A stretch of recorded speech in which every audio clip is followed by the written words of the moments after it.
Gdansk was a weird one for me, and I played way too many battles in it trying to get a feel for it. Yes, it is strong, but I think these stats are getting fudged by something that needs attention from wargaming and a nerf. More on that in a minute. Gdansk is a Polish destroyer in the game. It is based around the Mogador hull with some interesting differences that we'll also get to a little later. It has very, very powerful French guns, pan-European torpedoes, smoke, and radar, and that is where the tomfoolery comes in, and let's go to that right now. Now, the radar would be fine on Split, Katsonis, and Gdansk. It's strong, no doubt. However, it is made way too powerful by Swirsky's skill, Fox Flare. It not only gives you a reload buff, which I think that part is fine while your radar is active, it allows your radar to run as long as your smoke screen, and it looks a little something like this. You pull up to a cap, you hit your radar, and when it's about to run out, then you pop a smoke. The Gdansk has so much health, it's fine if you eat salvos from incoming ships while you wait to pop your smoke, but it's going to give you a 35-second radar and basically allow you to kill or severely maim most any destroyer in the first minutes of the game. I think it is strong, and I think that is one of the reasons why my stats on Gdansk are ridiculous. Now back to the ship. Other things to note here. You do not get armor-piercing shells, and that is a bigger weakness than you might think. Also, you don't get prop mod. Two very big downsides when it comes to this one.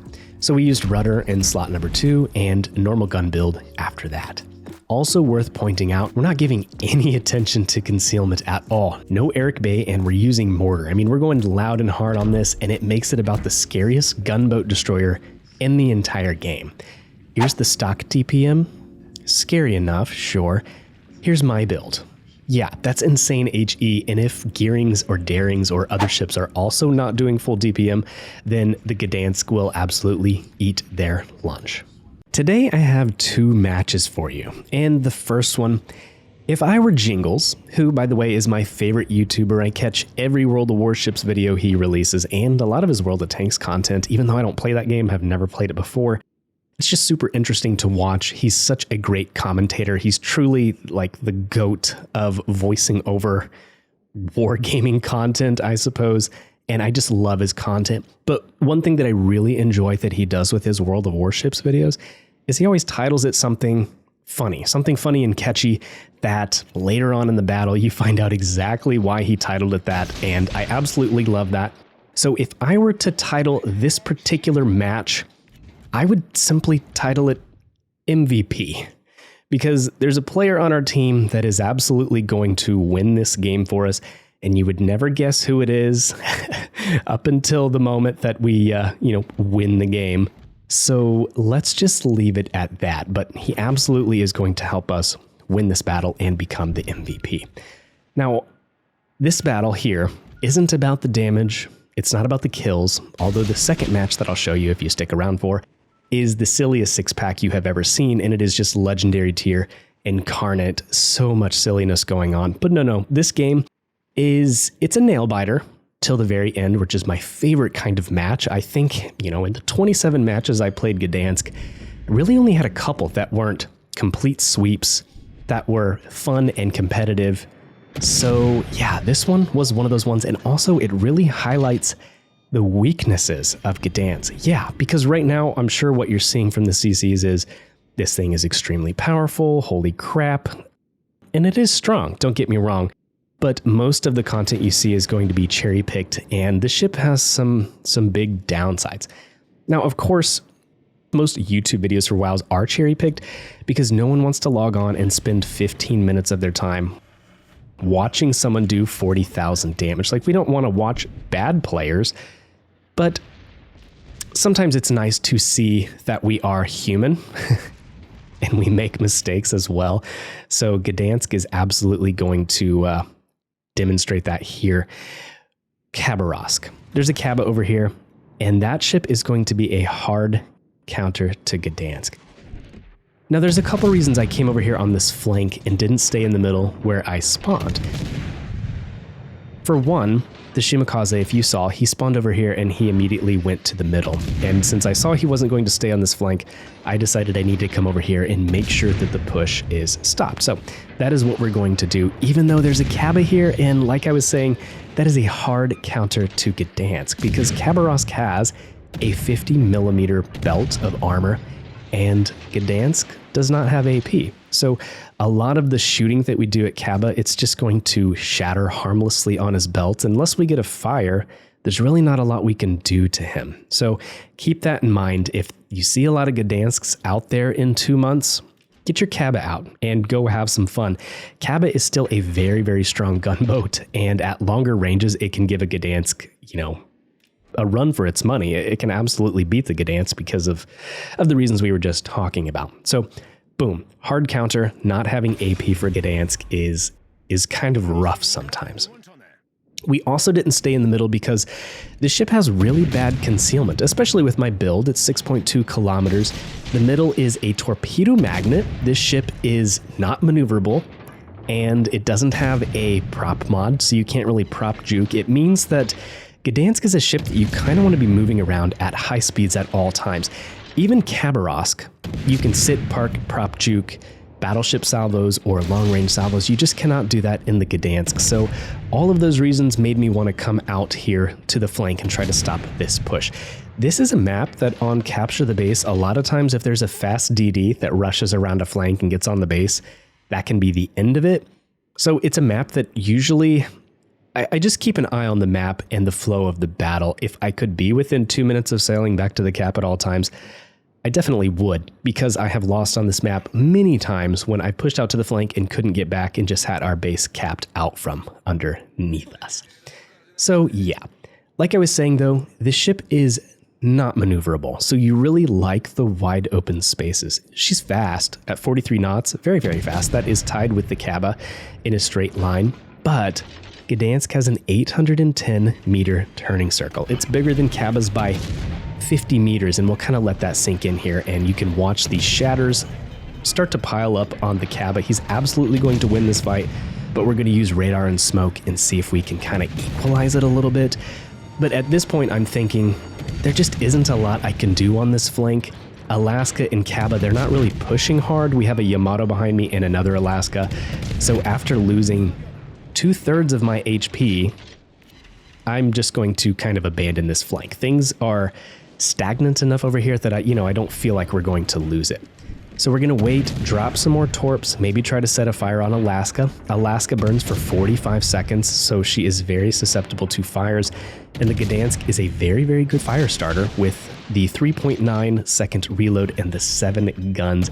I believe I have a 10% fire chance, although it may be 11%. Either way, it is very, very good. So setting fires, farming out large capital ships is a good strategy to use in this ship. But yes, after we get the torpedoes away, the second salvo here, we're going to head back to the middle of the map. It's a pretty close game so far. We're down by 1 ship, and I'm kind of getting a little scared at the far flank over there. It looks like it could collapse.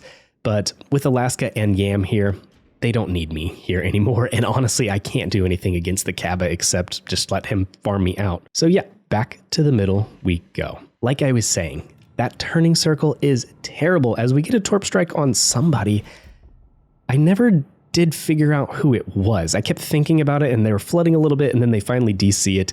So I don't know if it was Alaska or if it was Kaba that I caught with that torpedo. It might be the Khabarovsk because I don't think he ever gets spotted again for the rest of the match. And that might tell us that he's pretty low health and was just running. Unsure. Maybe I'll try to keep an eye on it this time and see if Kaba pops up how much health he has. But yeah, that turning circle, 810 meters, that's the same size as Roma, and it's actually worse than the Atlantico. So this little destroyer, actually it's a very, very big destroyer. In one of the matches I got, right up next to a Velos, I believe it was, against a Fletcher class destroyer, and you can see just how massive this thing is. But it is super unmaneuverable, and because of that, I died to torpedoes more in this destroyer than any other destroyer that I have ever played. Now, we're going to make a little bit of a blunder here. There are still 2 cruisers on the far side over there, a Minotaur, there's a Colombo, and then one other cruiser that I'm not sure of, but we are going to try to get another fire and make sure the Delaware dies here. This was a really stupid idea. We already don't have that much health, and Delaware gets RNG of the gods and just lands basically every shell. Now, we do get the fisting award. Minnow gets some auto-aim specials over the island there. Good job, and it leaves us with 400 health. So at this point, I'm thinking, I screwed up. We're going to lose this. There are 3 other ships over there. I only have 1 smokescreen left, and the torpedoes, while they're useful, they're really not that great. They're pan-European, so they go very, very fast, 82 knots. They don't deal a lot of damage, though. And then the bad thing really the bad thing about them is they don't reload very fast. It's not like Småland or Holland or Östergötland. They don't reload very fast. So once you fire your torpedoes, you almost have, I think it's like a 2-minute cooldown before you can use them again. But we're not giving up. We have 400 health and a dream. We're going to go over here and try to stop the push from this side. If anything, what I can still do that is useful against these large capital ships, if I can't deal any more damage, what I can do is spot for them. So that's what we're going to do. We see the Colombo coming up here and the Minotaur over there. Now the Yamato behind me, that's going to be the MVP. I don't know if you noticed or not, but it doesn't appear he's playing anymore. Now at the beginning of the match, I think he was. I thought I saw him turn his turrets and give me some support, but we actually played this map twice in a row. So now maybe I'm getting confused about, the other time the Yamato just sat in his spawn and didn't do anything, because that seems to happen frequently. But Yamato is absolutely going to be the MVP here, and you'll see why. The only thing I can really do to this Colombo, hopefully land some torpedoes, and then if he damage cons it, then I can try to set a fire and then kill him that way. But it looks like he has 50,000 HP against me and my 400 HP. Now these torpedoes are fast, and they actually have a very, very good reaction time. I think it's the 2nd best at the tier. And hold on, let me not quote this incorrectly. I think it's 7.5 seconds, which is pretty darn good. The Kaba, which is always fun to hear. The Khabarovsk, if you didn't know, those torpedoes are the most crazy at legendary tier. Even though they're only 6 km, they only have a 4-second reaction time. They're completely undodgeable. But Colombo saw my torpedoes coming in there, and he was able to dodge them. But my Yamato, the MVP, right now he's spotting for me, and that is all I need to use my smokescreen and to start farming this Colombo out. We just got a triple fire, so I didn't pay attention if he has fight fire with fire or if he just straight up DC'd. It doesn't matter, because we are going to be able to set him on fire again, and my torpedoes are coming off of reload cooldown in about 9 seconds, and Yamato is doing the only thing I need Yamato to do.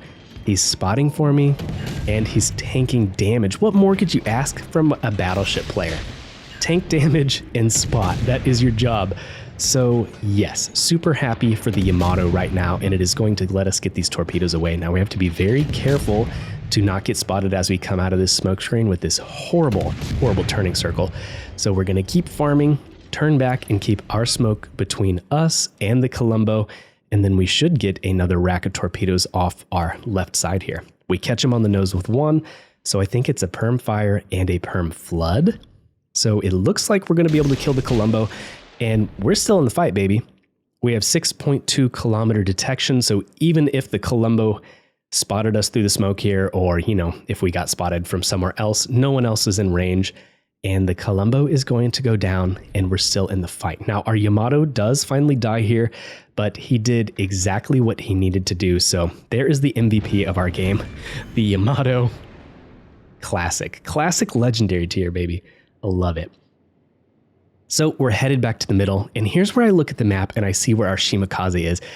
Is that a speed-built Shimakaze? That bro has been from one side of the map to the other, and he's all the way down there, like on the far side of their spawn. So I ping the base. We have a little bit of a points advantage, just barely, but I know if this Minotaur over here, or whatever the other ship is, I believe it's in Alaska, if they sailed up into our base, then they could stop us accruing points, and they could easily turn the tide of this battle, and we wouldn't win on points.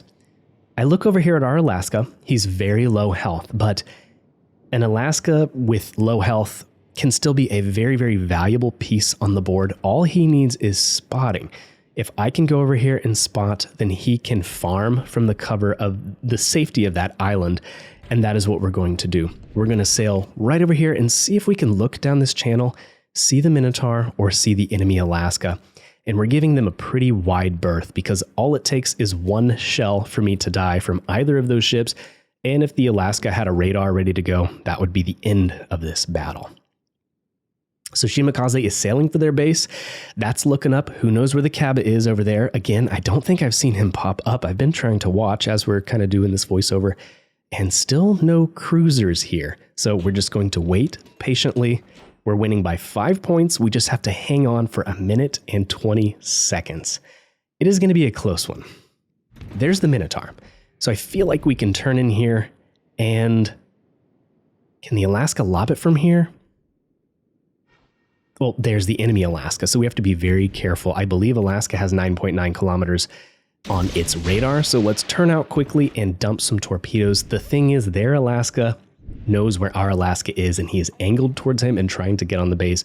I'm sure he understands that just by staying on our cap a little bit, they will get the points advantage. Our Alaska gets very lucky not to have died there.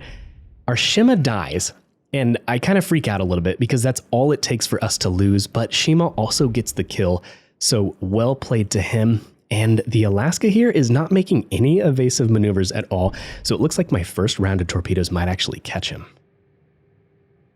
We catch him with 2 and a flood, an incapacitation of something, and his turrets are over there, so I'm going to go ahead and fire. We cannot let our Alaska die, but my torps look good. Boom. That's it. So down to the last 14 seconds, but we got the kill and the win. Minotaur's a smoke minnow, so this battle is over, and those are always so fun. Man, when our Shima died though, I really thought this is the end. But yes, very, very good battle. Shout out to our Yamato, the MVP for spotting and tanking. Beautiful legendary tier battleship play right there. I love it. Now the second match is goofy. It is so goofy. I know a lot of the, the CCs and the YouTubers like to, well, make fun of our player base. And sure, yes, I'm not above it, kind of clowning on some of the players. I think players should just have fun, go out and have fun. It's a video game. And, I don't want to be too harsh on people, but some of the play up here that we're going to see, it is just straight silliness. So yes, here we go. A 6-pack coming in here. Let's see how it goes. Here's a good comparison of the Gdansk and the Velos, and I realize now that I haven't been talking more about this ship. It's a Mogador hull.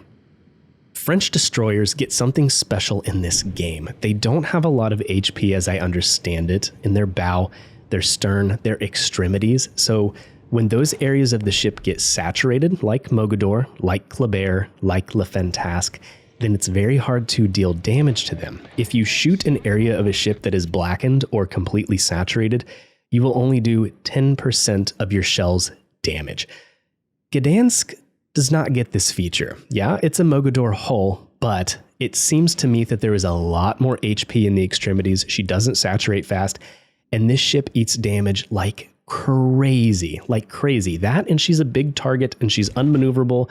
She can't accelerate or decelerate very quickly at all. So it is a destroyer that you have to be very, very careful in, and I have gotten killed a lot in this destroyer trying to learn this. I think it is a high skill ceiling destroyer, and we are contested right now on the cap, so that means we're going to pop the radar. A gearing pops up and a Shimakaze.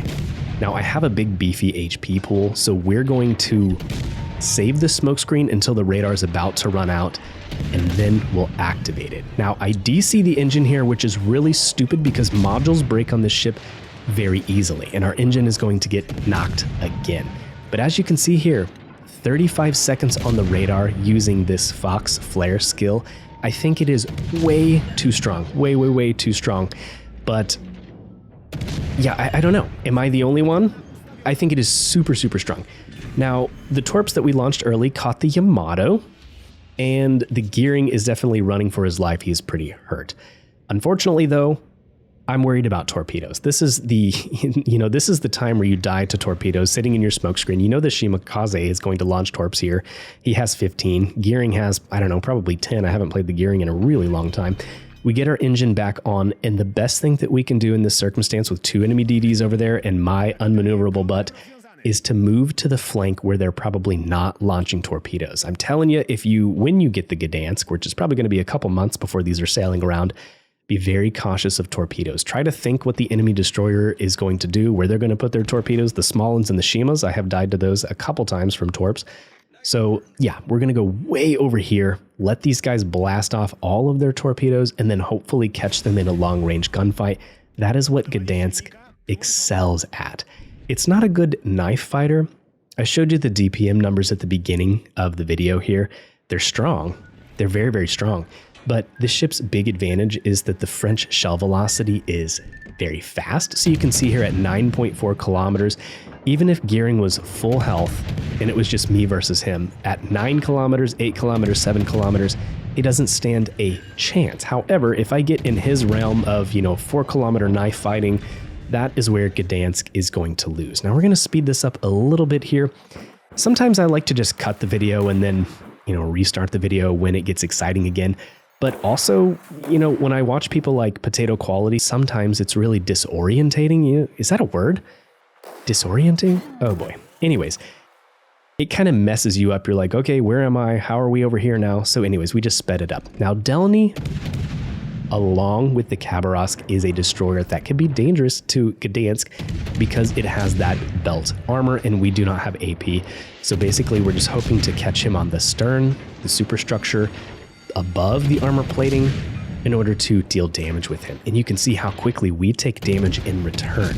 So yes, you have 28,000 HP and that is big and that is beefy, but you'll be surprised how quickly that HP just melts away.